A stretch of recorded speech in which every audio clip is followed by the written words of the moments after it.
Hey, what's up guys? Welcome back to another Scary Stories video. And today we're going to be getting into some more subscriber submitted stories. I've been loving your guys' stories. You guys are great writers. Have some scary ass stories and just stay safe out there because you guys seem to be getting in some dangerous situations. But I appreciate you guys sending in your stories. And if you want to send in your story for a future video, please submit to this email here on screen. And yeah, I'm really excited to get into some terrifying, true, scary stories. Please like and subscribe to the channel. Goal is 500,000 subscribers, so please subscribe. And, all right, without further ado, let's get into some terrifying, true, scary stories. Long-time viewer of the channel. Hello, Snook. I have a bunch of wild stories from my life, but I'll go with my stalker story for just now. My name is Zombie Saza, if that's important. Thank you for your story, Zombie. And let's get into your story. My stalking story, 2008. At 17, I dated a 29-year-old man. I'm a child abuse survivor and didn't have a great understanding of what a healthy relationship or love was, just for context. For a short period of time, but he tried being violent towards me.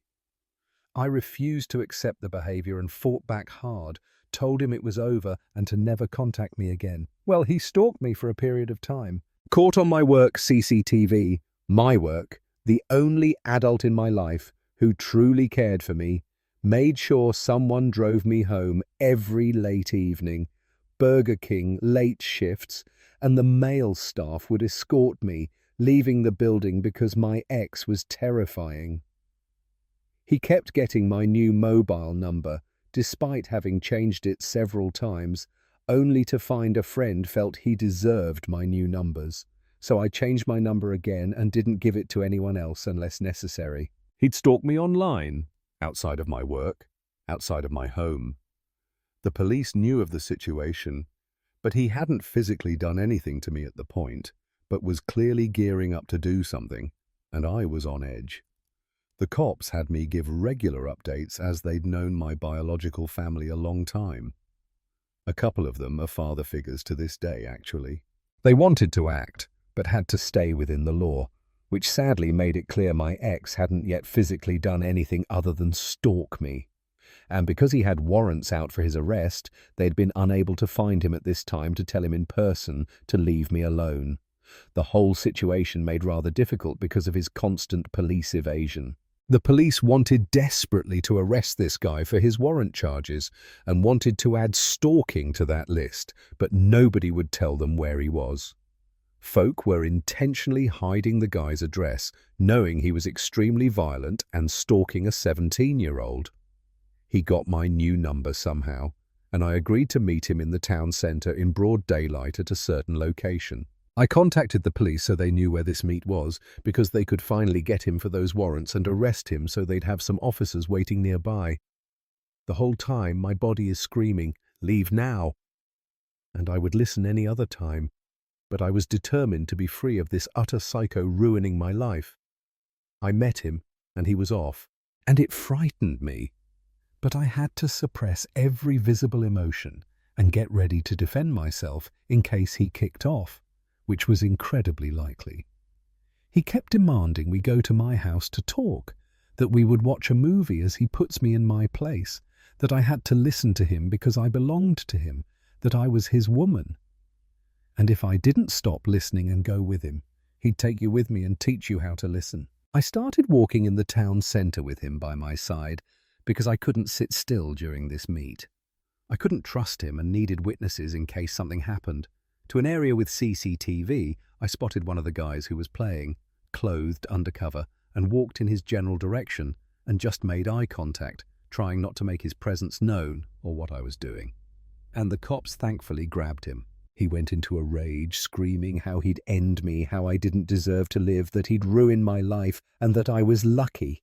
It was a lot of verbal threats as he was held down onto the ground by 4 cops, like 4 guys had to wrestle him down because he was not complying.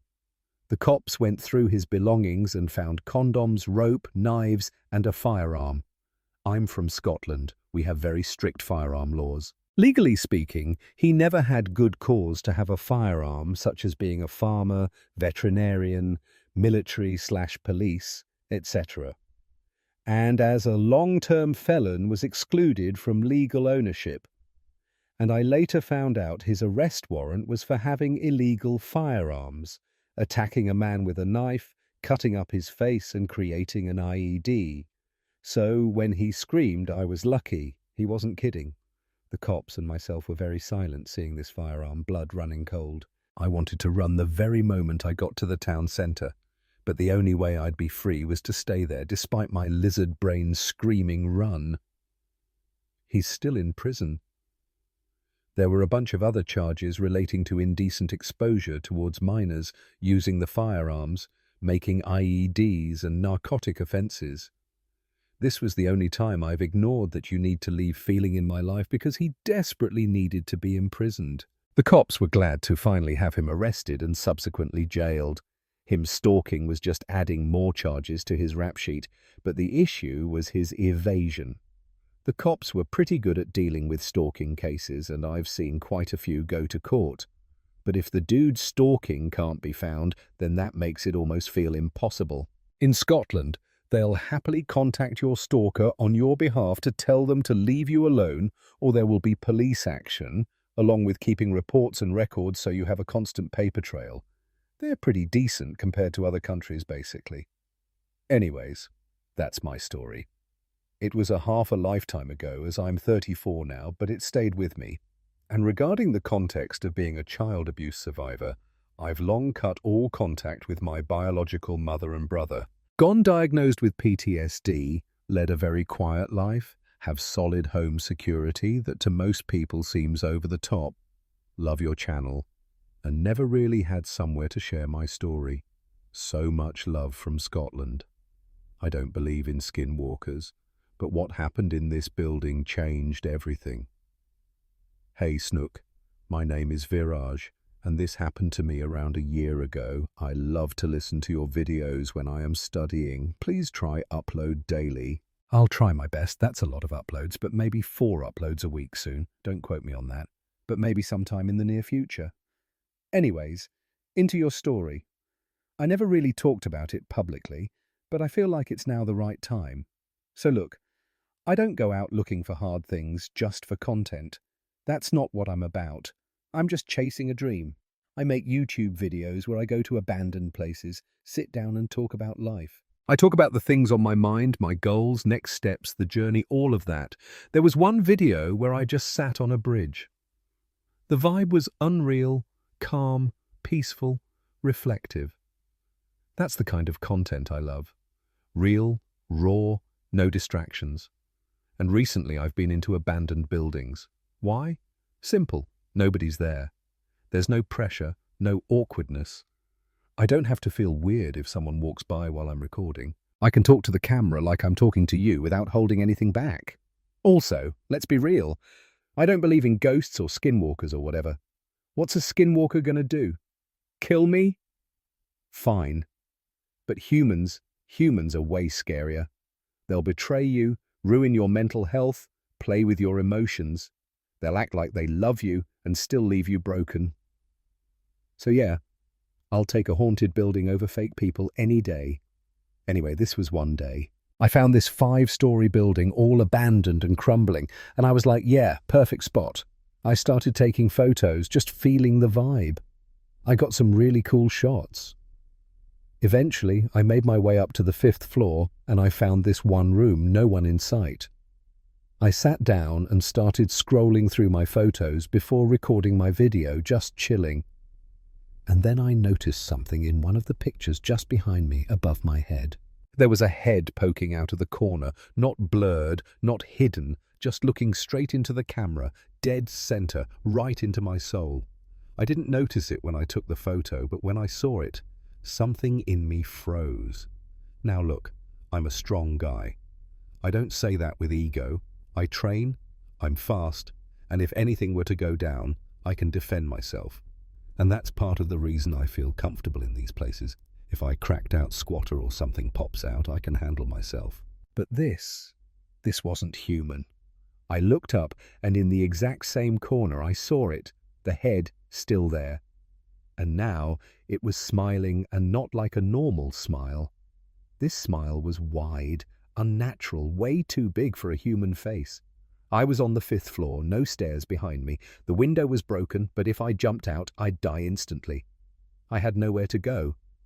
So I reached for my knife, not because I thought it would help, but because I needed something to hold, something to ground me. I stared at that thing, and then it did something that still haunts me. It started to pull its head back slowly, almost like it was playing with me. And then it disappeared. I kept my eyes on that corner, refusing to blink. I didn't move, but then I heard something behind me from the window, and I thought, no way. I turned just a little, and there it was, hanging from the window like a person mid-jump, just suspended there. It was trying to attack me from both sides. That's when my body said, run, and I listened. I ran as fast as I could. Bro, I'm not kidding. I'm fast, not being cocky. I'm just trained, quick, explosive. And I ran, knife in one hand, camera in the other. But the creepy part, that thing wasn't crawling, wasn't running. It was walking, calm, controlled.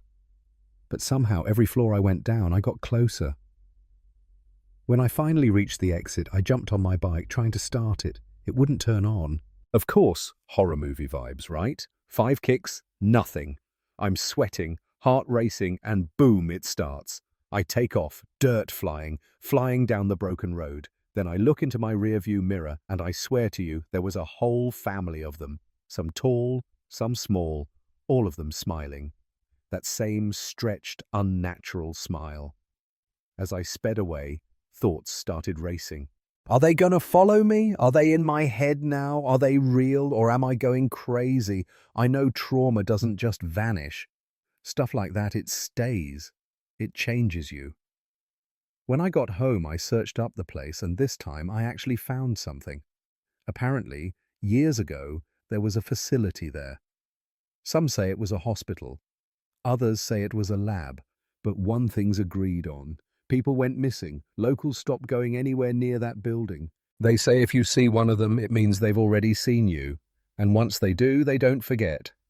So yeah, that's my story. And honestly, I don't even know it's real anymore. But I know what I felt. And I know what I saw. I might share more of these stories from me, or even from my friends. One of them had a crazy experience on a mountain, but I'll save that for next time. Reply if you'd like to hear. Thanks for listening. And maybe don't go exploring alone. Hey, Snook, I love your videos so much. It's hard to find a good channel that isn't AI or has an annoying voice, so thank you for making good videos. And I apologize if it's not that scary. I'm also a better listener than I am a writer, so sorry if I missed some details or said too many. So, for some context, I live in the southern suburbs of Chicago, in kind of a lower middle-class area. I like the woods, though I don't get to go as often as I like. When I was about 13 or 14, me and my cousin Dom, he was around 12 at the time, decided to go into the nearby woods about half a mile away from my house. We didn't want to walk the trail, so we decided to go across the train tracks straight into the woods. We sat down just on the edge of the woods and watched the train go by. Then we started making our way a little further into the woods.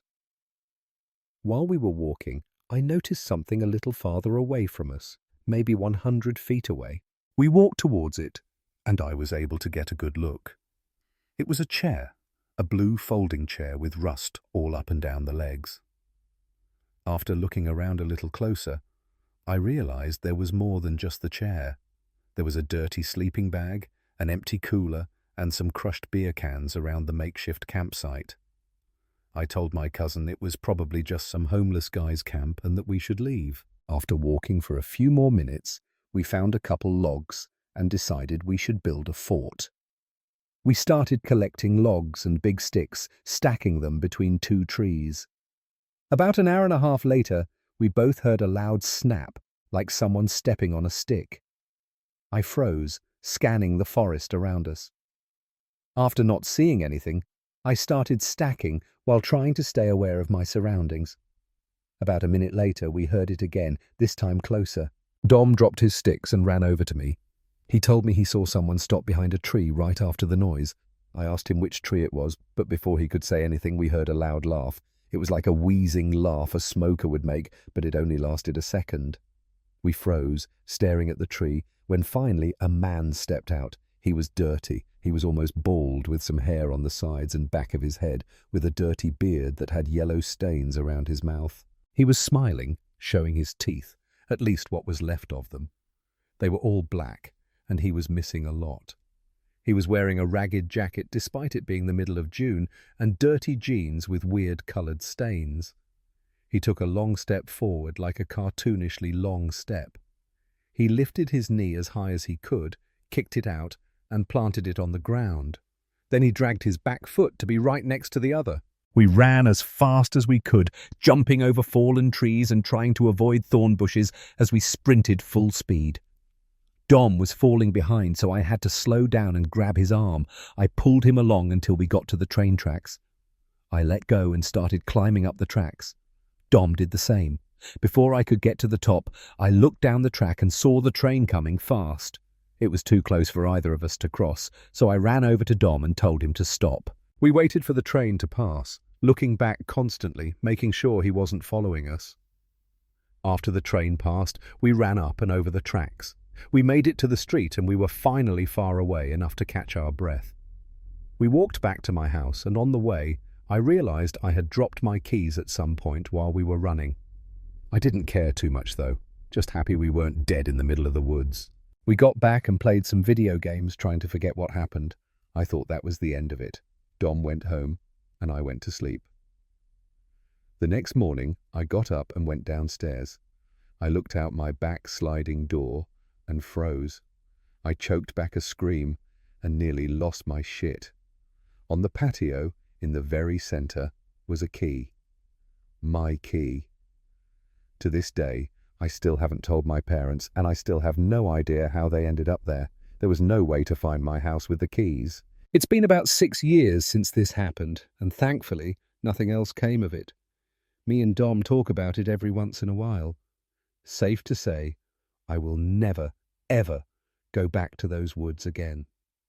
Hey, Snook, I just wanted to start by saying I love your videos, and I hope your channel reaches its sub-goal of 500k.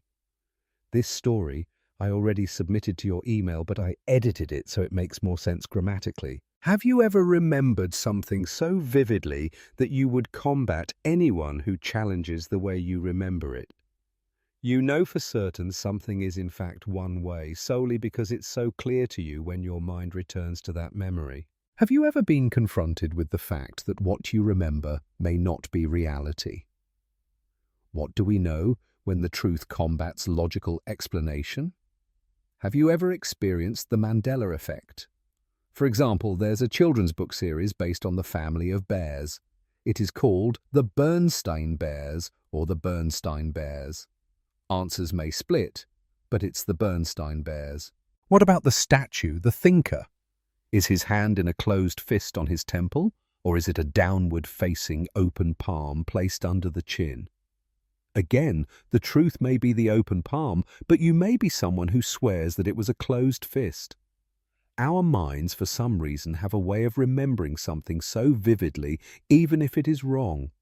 There are dozens of examples throughout history. I encourage you to see what you remember and challenge it with what is in fact the truth. I was faced with the same phenomenon when I was an early teen, and it hasn't left me since. When I was about 7 years old, my mother had moved my brother and I into a new town due to the 2008 crash and my mother divorcing her stepfather at the time. We moved in with my grandmother after losing our home. We all lived in the more wooded and mountain area of New Jersey. Being new to the area and it being summer, my younger brother Michael and I would ride bikes to explore the neighborhood. Shortly after moving in, we befriended a brother and sister who lives right next door. Julia and I were the same age in first grade, while Michael and Victor were a year younger. When September came along, we all took the same bus that stopped at the end of our streets and delivered us to the same elementary school. On my first day of school, I was sat next to a boy in my class who was all by himself. I assumed he was just shy and maybe new like I was. I remember he was pale. He had blue eyes, longer blonde hair that went past his ears and almost touched his shoulders. His name was Will, and after I introduced myself, we became friends very quickly. I learned that day that he even took the same bus as me. We'd sit with each other in the back while my brother would sit with the new friends he made while in his own class. Will's bus stop would always be the one before mine, although that doesn't seem far now. It seemed far from my house. In my head, it justified us not hanging outside of school, mostly because I didn't want to bike that far and I knew I would see him every day at school. Like normal kids our age, we had our good days and bad days. We would argue, fight over toys, or call each other names. I remember us playing too rough on the bus one time on our way to school. He shoved me, I shoved him back. Then, faster than I could register, he grabbed me by my hair, whipped me forward, and slammed my head into the window of the bus. That was 2 days to say anything, or let alone scream. He laughed, and I assumed it's because he may have thought we were still playing, but I was hurt and did not want to play anymore, especially if he was going to play like that. I told him that what he did was mean and that I didn't want to be friends anymore. He frowned at me. Without saying a word, he got off at his bus stop, and just like that we weren't friends. Later, when I came home, my mum asked what happened to my head. I wanted to tell her the truth, that a boy I had been friends with played a little too rough.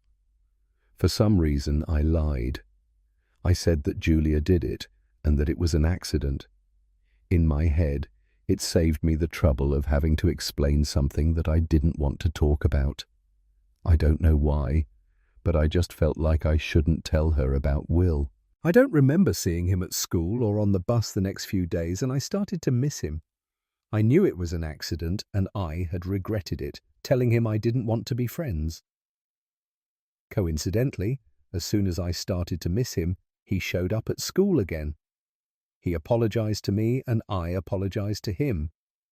We became friends again and we finished one school year and then another. Remaining friends but never hanging out outside of school. It's just something we never thought of. It didn't affect our relationship, and all the stupid fights and name-calling would just dissolve. The summer came around. My family and I moved to a new town before I entered 3rd grade. We said goodbye to Julia and Victor and left. I remember being sad I couldn't say bye to Will, but my mum said that we can always come visit. I quickly moved on, though, and hadn't visited any of my friends since the move. Flash forward, I'm 14, and the summer before started my freshman year of high school. I'd gotten Instagram the year before and reconnected with Julia. We caught up and soon made plans to hang out. My mother drove my brother and I to their house, and we couldn't be more excited to reconnect. Michael and Victor stayed at the house to play video games, and Julia and I went outside so I could soak it all in, the changes of my old neighborhood. While on our stroll, I was rushed with the memories of school, catching the bus, classes, recess, and then Will. "Does Will still live here?" "Will who?" Julia replied. "I forgot his name. I think it started with a Z. Him and I used to be best friends. He was a white kid with dirty blonde hair and blue eyes." Julia was still puzzled. I assumed she just didn't know off the top of her head, but they would still be in the same school as of now. "He sat next to me in 1st grade while you were in the front. He also sat next to me in 2nd grade. Him and I always played tag with all the other kids at recess." "We had 13 other kids in our class," she said. "I don't remember anyone named Will." She was wrong, though. There were 16 of us.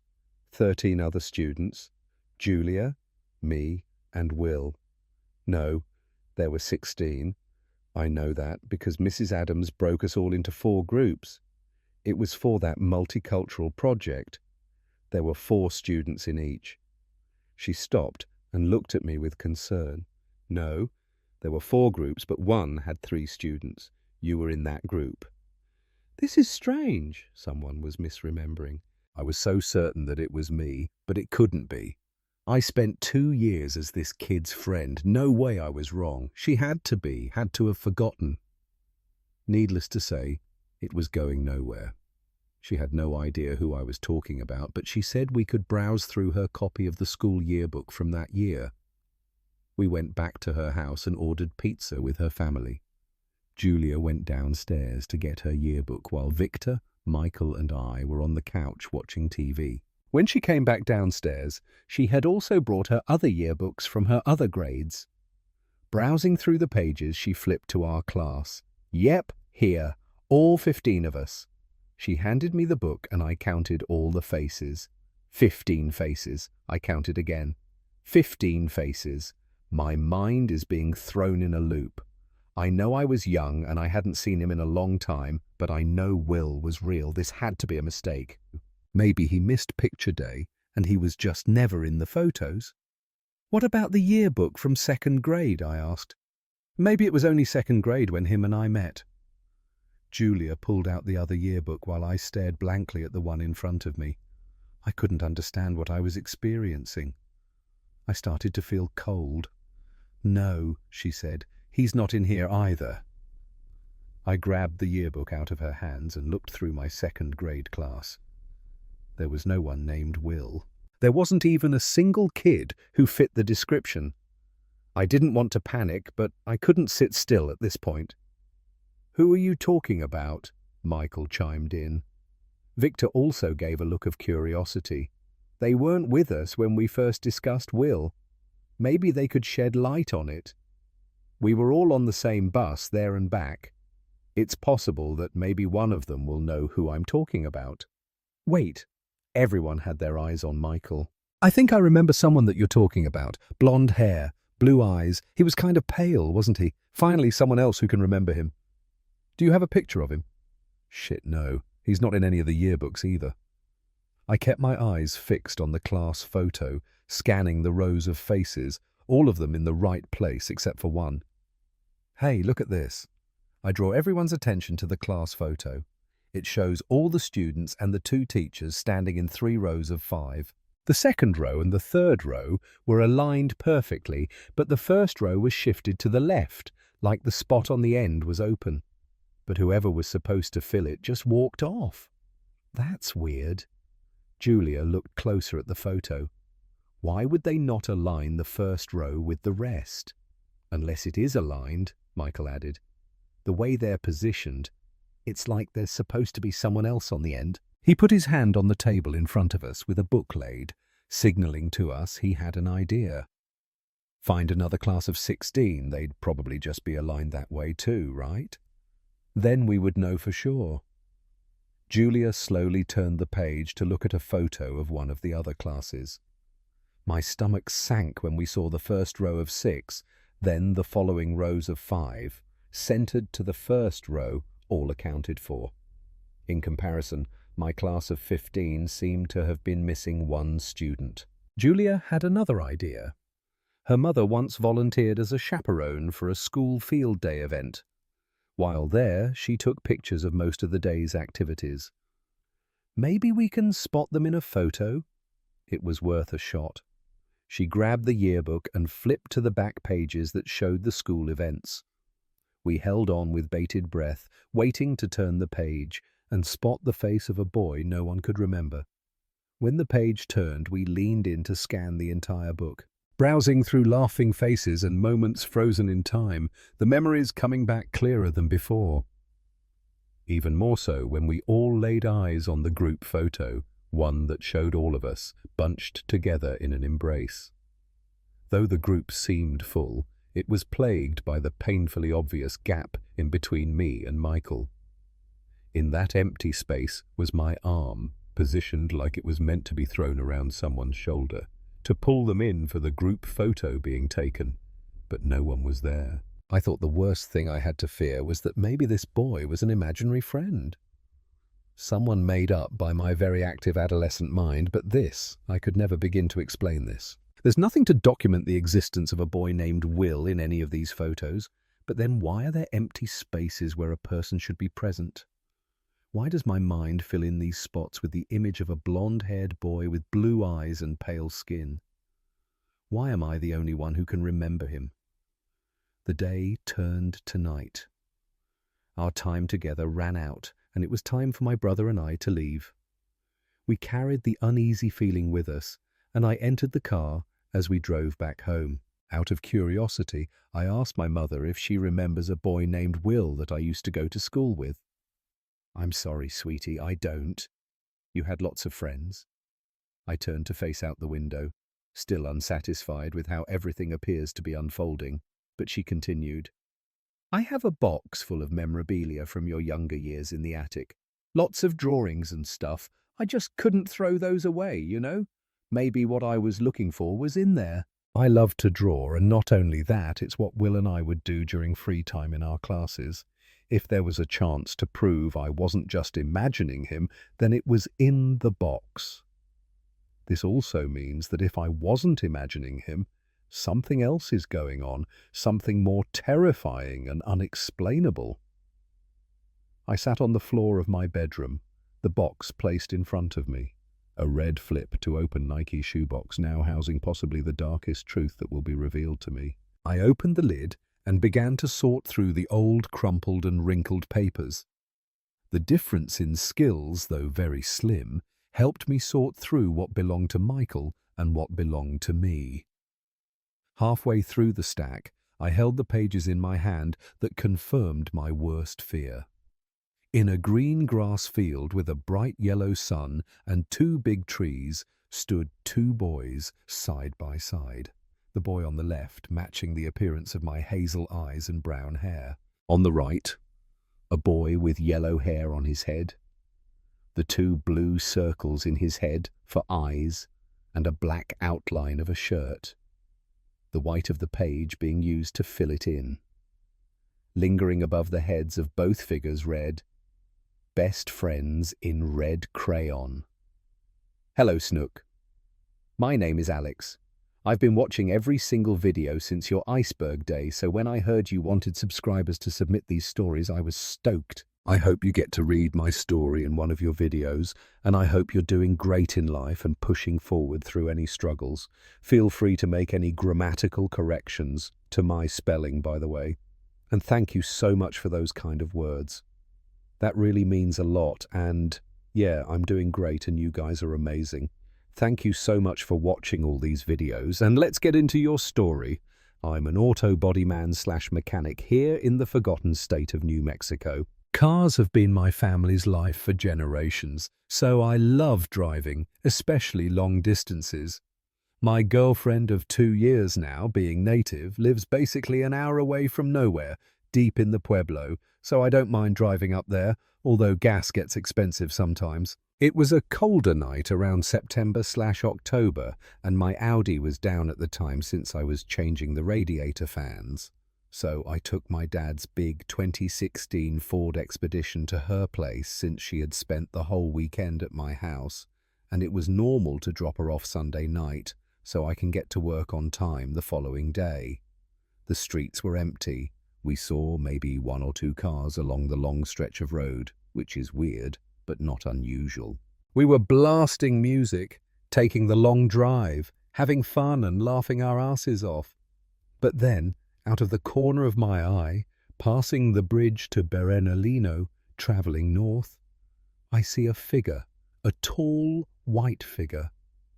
I turn my head and fade into the darkness as my headlights passed it on. I saw it. Crouched down like an infant inspecting a penny on the floor was a very skinny, extremely lanky, completely white, naked humanoid creature about 8 to 10 feet in height. Its arms and legs seemed to have a wingspan bigger than itself, and its eyes wild black. I could tell it was meeting my gaze, even travelling at around 90 miles an hour. I'd be lying if I said I didn't almost crap my pants right then and there, but I kept my composure. Then I looked at my girlfriend, still singing, yelling at the top of her lungs and completely unaware of anything that just happened, so I ignored it.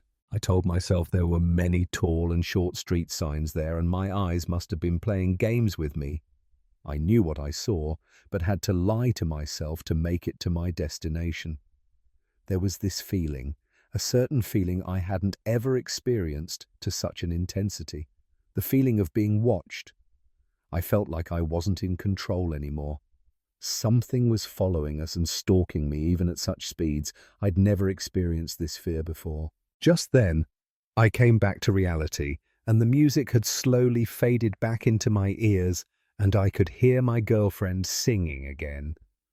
Around 3/4 of the way there, the volume had been turned down a little since it hurt my ears. But something else was off. My girlfriend would laugh maniacally for no reason. She'd look straight at me and laugh. I'd ask her why she's laughing, and there was no answer. I started getting mad. I demanded for an answer, and still nothing. It felt like she was possessed, but I told myself there was probably just a booger in my nose or something. My fear meter was almost through the roof now, but even then I carried on and kept driving to her house, hoping to drop her off and get out of there as soon as possible. We turned the music back up to pass the time a little faster, and she started singing again. Then we got the exit. It's nothing but 2-mile-long road of pure darkness, surrounded by hills and small mountains last mesas. I slowly drove through that damn road and turned on my high beams. Once again, the road completely empty, not a single soul or res dog in sight. This whole time, the feeling of being stalked and preyed on grew more and more thick, a weight on my shoulders getting heavier and heavier as fear crushed my spine. It felt like the closer I drove to her house, the worse it would get. Then a feeling that could only be described as being shocked back to life mixed with the worst terror you'll ever experience hit me right in the gut. I knew that if I stepped out of this vehicle, I would die. I practically slammed on the brake, slowing down to around 15 miles an hour, and turned the music off. Something's wrong. What? My girlfriend exclaimed, now sharing the same gut-wrenching feeling as I just had. There's something here. What? Shut up. I'll explain everything when we're safe distance away. Just look around and tell me if anything jumps into the road. I had already done a U-turn before even finishing that sentence. I carefully drove back to the highway and examined the road carefully. Before getting on the on-ramp, I saw it, a dark figure standing on top of one of the faraway hills. It was nighttime, yet the moonlight reflected on it just enough to where it was barely visible. It was watching us the whole time, I said in my head. At that moment, this creature leaped into the air and locked eyes on the truck. At around a good 200 feet off the ground, it spread its bat-like wings and it flew off at a speed I can only describe as supersonic. This can't be that same creature I saw earlier, I told myself. Then I look at my girlfriend. She most definitely saw it this time. We explained everything to my parents when we got back home, and I could tell they didn't believe us. They've had many experiences with the paranormal, but we're skeptical about this. Nothing but some youngsters wouldn't make up to let their significant other spend one more night, I guess. I always loved cryptids, creepypastas, the paranormal, etc. As a godly man, I didn't fear anything such as demons at my big age, but this is something unexplainable. I researched a lot, and the only thing I can imagine the first creature being is an actual description of a Wendigo or something similar looking to SCP-096 without the hanging of the jaw. But the second entity, I have no clue. If anyone has further knowledge as to what these two creatures might be, please let me know. I'm still searching for answers. Since then, I always drop her off Monday mornings and only ever step foot out there at night if there's an emergency or I'm very needed. I have many stories of the unexplained and paranormal, but nothing can beat this. Hey Snook, I love your videos. I love your voice and how you narrate stories. Thank you for making my day not so boring. Anytime, man. I appreciate it. You can call me J. Ray and Elias, as I don't know how many fellow officers would feel about me telling this story, as this sort of thing is a taboo to talk about. For a little context, my chosen career is in law enforcement/security. Back then, around 2016, I was working for a security company that provided patrols on properties. And the property this story took place in was an old medical testing facility with 3 stories, the first 2 being compromised of old offices and testing labs. The third, where this specifically takes place, is a sort of attic/storage room that runs across the entire top of the giant building with stairs leading to it from the 2nd story. Anyway, context out of the way. One night, my closest backup officer and I had a trainee in our cars that night when we received a dispatch for the previously mentioned building. We responded within minutes of an alarm activation and immediately set up a perimeter on the building and waited for another car to come from a district about 10 minutes away. While there, we didn't see or hear anything, which was weird because the building alarm should have been going off. When the 5th officer arrived, we set up our trainees in a way that both can see all 4 sides of the building and the ladder coming down from the roof, which the attic had a door that led to said roof. We then ensured that all the exterior doors were locked, which they were. Me and the 2 other more experienced officers entered the building through the locked loading door and proceeded to clear the entire 1st and 2nd floors. When we got to the opposite end of the building from the staircase leading to the 3rd floor/attic, we heard footsteps running from the landing up the stairs and onto the 3rd floor. We then heard footsteps that could only have come from multiple people, so we carefully crept up the stairs and entered the 3rd floor. Now, a little more context that's important is that the door leading to the roof from the 3rd floor is a heavy door, and when closed can be heard from the 2nd floor. Well, we didn't hear that, so we knew that the people were still up there. So we entered the 3rd floor and began clearing the giant room, the giant air ducts that can fit someone crouching behind crates and boxes and even the roof. Now, here's the scary part of the story. The entire floor was covered with the white dust that comes out of fire extinguishers, which we found all of them lying on the floor, empty. While searching, we found footprints, not shoe prints, bare footprints in the dust. They were everywhere up there. So not finding anything, we positioned one of the other 2 at the bottom of the stairs and went outside to contact the police. They brought out a SWAT team and a canine team and began to sweep the entire building. The weird thing, the dogs literally couldn't catch a scent of anyone being there. Even with the fire extinguisher dust everywhere, there should still be the smell of a person who made the prints. They searched the ducts and all the hidey holes, but couldn't find anyone. After that, we constantly heard footsteps coming from the 3rd floor, but never caught anyone there. It became the haunted lab, and we started to ignore them. Yeah, that place is definitely haunted. Last I heard, the place is still abandoned because they can't sell it due to it being haunted. I have plenty of other weird, unexplained, or downright terrifying stories, but I'll have to submit them another time. Thank you for taking the time to read this, and if you put it in a video, that would be cool too. And thank you so much for your story. That was really scary. I really wonder what that is. I mean, the bare footprints always is so terrifying. I mean, yeah, because who knows what is up there? It's so weird how the alarm was triggered, but you guys also had the entire building, you know. You had all the exits kind of on lockdown and nobody was found. And even the canines couldn't find anyone. But yeah, that's terrifying. And that's good you got out of there safe. And if you want to submit more stories, go for it. I'll be sure to read it in the future. Thank you so much, and on to the next one. Before I get into this story, I should mention that I have no clue if this guy ended up in prison or anything like that. So here we go. I'm a 16-year-old male living in Quebec, which is a French-Canadian province, and I'm English. Because of that, I didn't get to socialize much.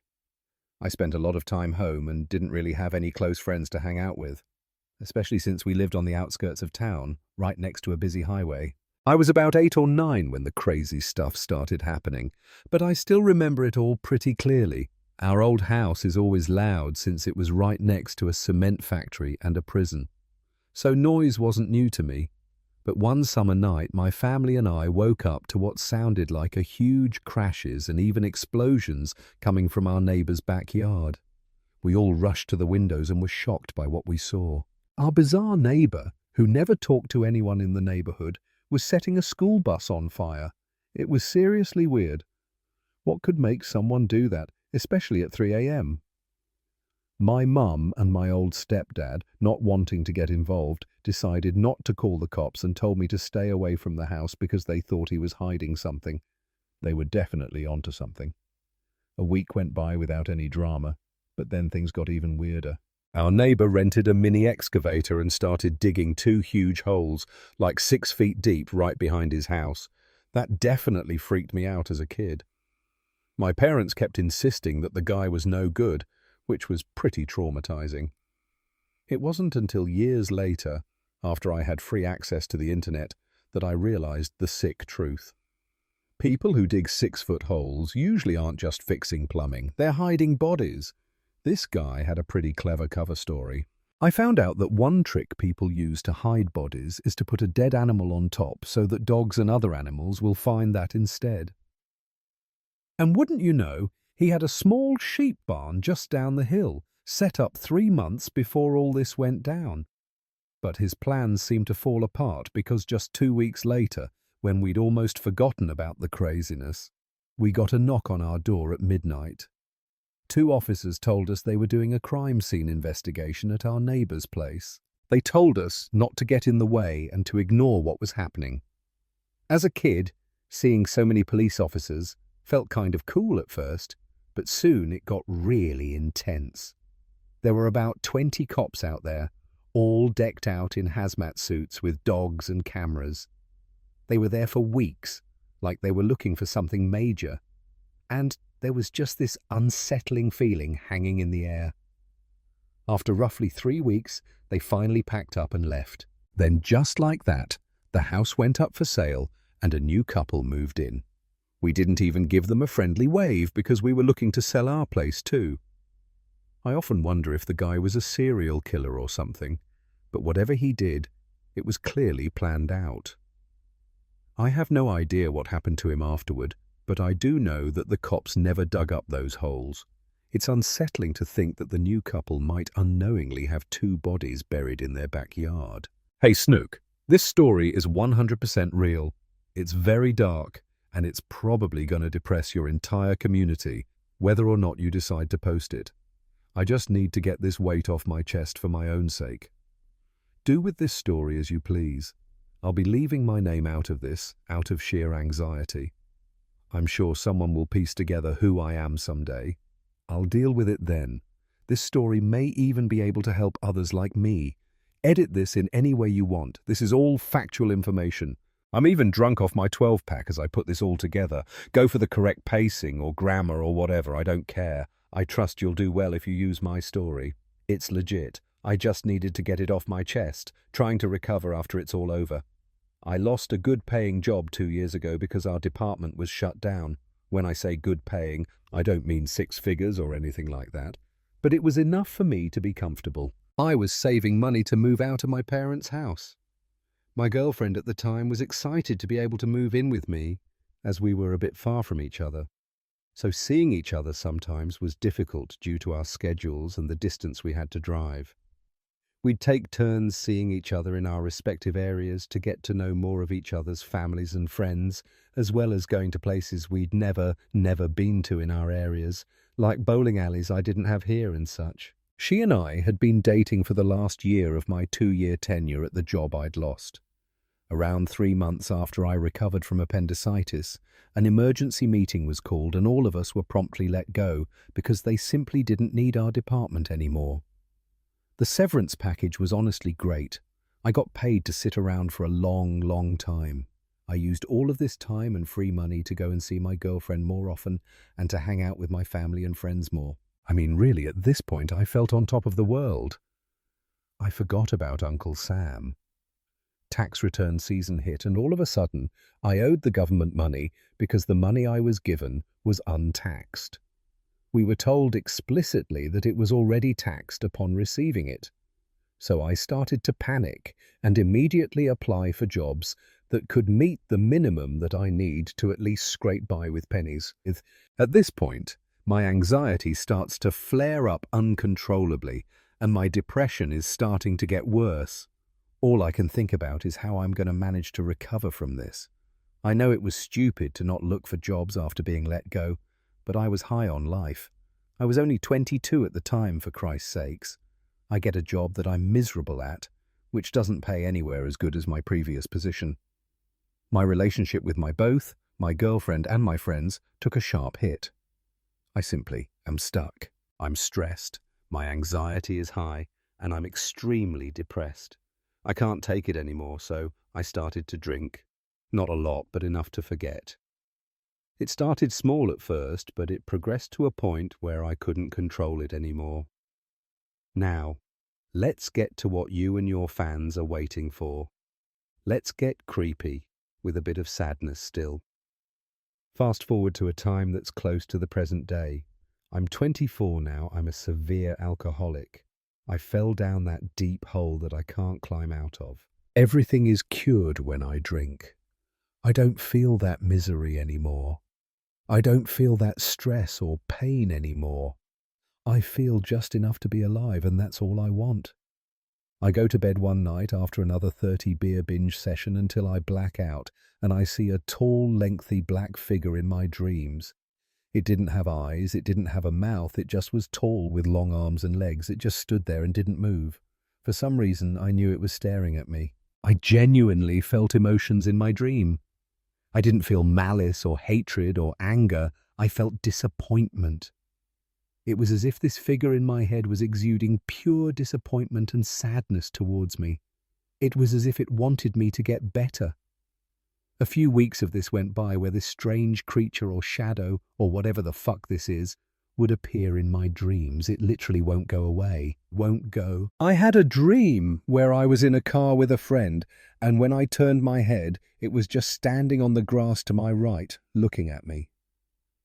It never got closer or chased me. It just got farther as we drove away. Another time it stood there staring at me in a restaurant while I was sitting at a table all by myself. It never changed. After a while, my girlfriend and I decided to split up. I neglected her. I never harmed her physically in any way. I'm thankfully a fun and happy drunk, but I just couldn't stop drinking. All of my spare money would go to alcohol.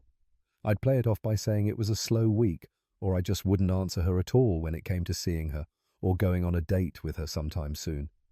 Months would go by without me seeing her, because I was so broke from spending the remaining pennies that I'd get on alcohol. The black figure in my dreams appeared more often in my dreams after we split up. It just stared at me. It wouldn't move. It wouldn't look away. It stared. All I felt was someone being disappointed in me every time I caught its black gaze. I finally had enough and got a hold of my doctor. I couldn't handle whatever was happening anymore. I told them everything. Idiotic to tell a doctor about alcohol. I know. I just wanted this to end. Had a blood test done. My ALT, AST, ALP, GGT were high. Blurium and albium were abnormal as well as PT and LDH. I was also issued an ultrasound on all my organs, which came back damaging to most. I was also referred to a sleep study. I was told I can't drink before, so for the first time in a long time I didn't drink. The withdrawals were a little intense, but I managed to fall asleep. During my sleep, I had that same black figure just standing there in my dreams, but it was different. It was smiling. It was just an empty white void.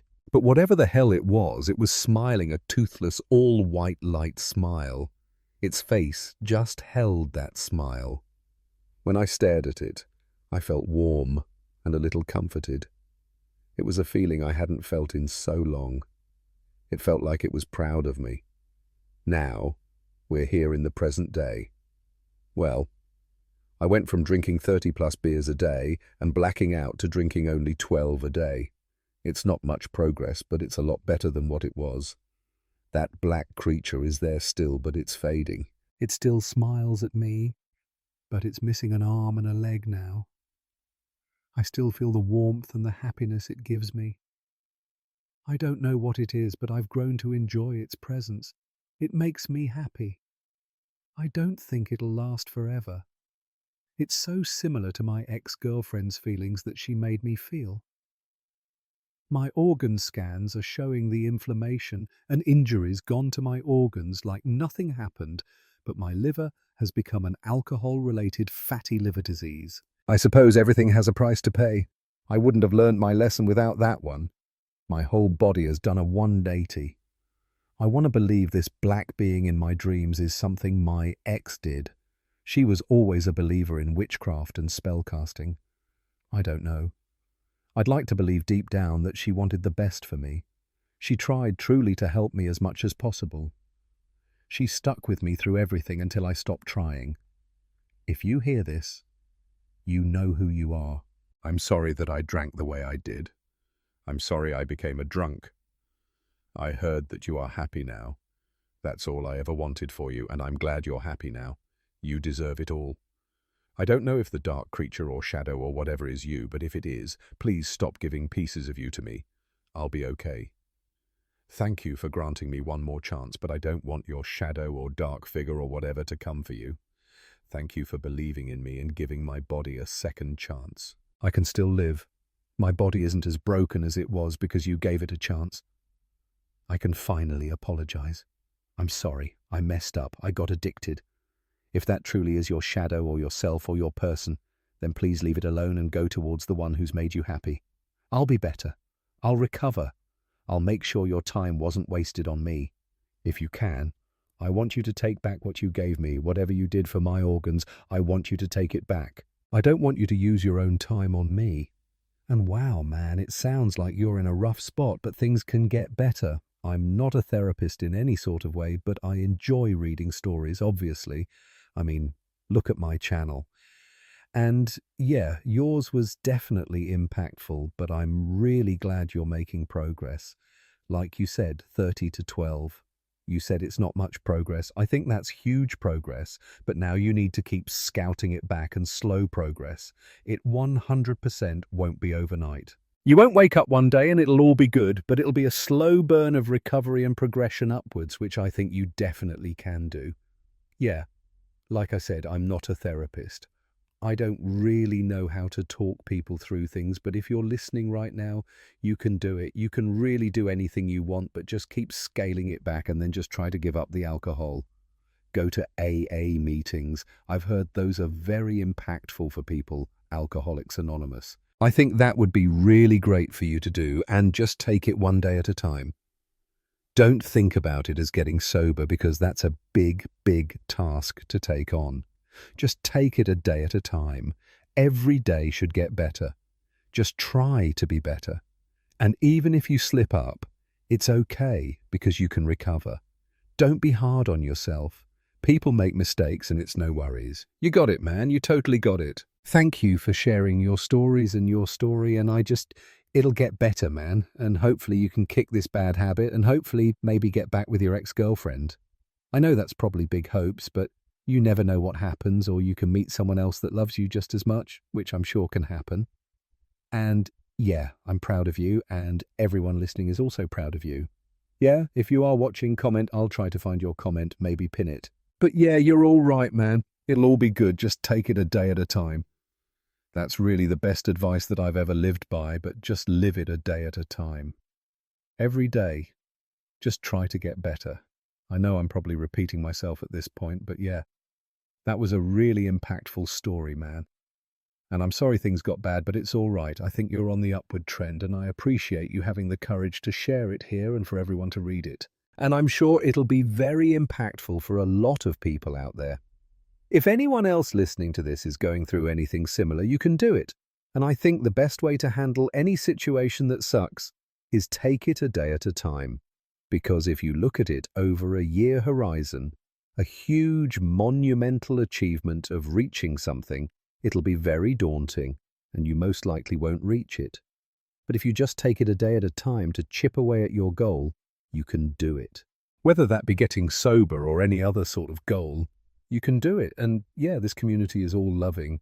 I really like my community, and I think they'll support you. So I know this is at the end of the video. I didn't mean to do that in any sort of way. I just usually compile all these stories and then read through them as I go. This just happened to be the last one. But maybe that's a good thing because a lot of the true fans will stick it through the end, leave a comment supporting you. And yeah, you're not alone, man. Hit back my email if you ever want to talk. I'm sure a lot of other people will talk to you in your comments if you want to reply to some people. It'll all be good, man. You got this. And I just appreciate you sending in your story. Thank you so much and have a great day. And all right, guys, that wraps up some terrifying, true, scary stories. I hope you enjoyed. And yeah, that last one was a little bit impactful, sad, but it's all right. Maybe it's hopeful. I think it's very hopeful. Whether or not the person who wrote that thinks it's hopeful, I think it's hopeful. You're getting better, you will get better, and everything will be back on track. You guys got this, and thank you so much for watching to the end of the video. Please like and subscribe. You guys are the best community on YouTube for sure. And thank you so much, and I'll see you next time. Bye.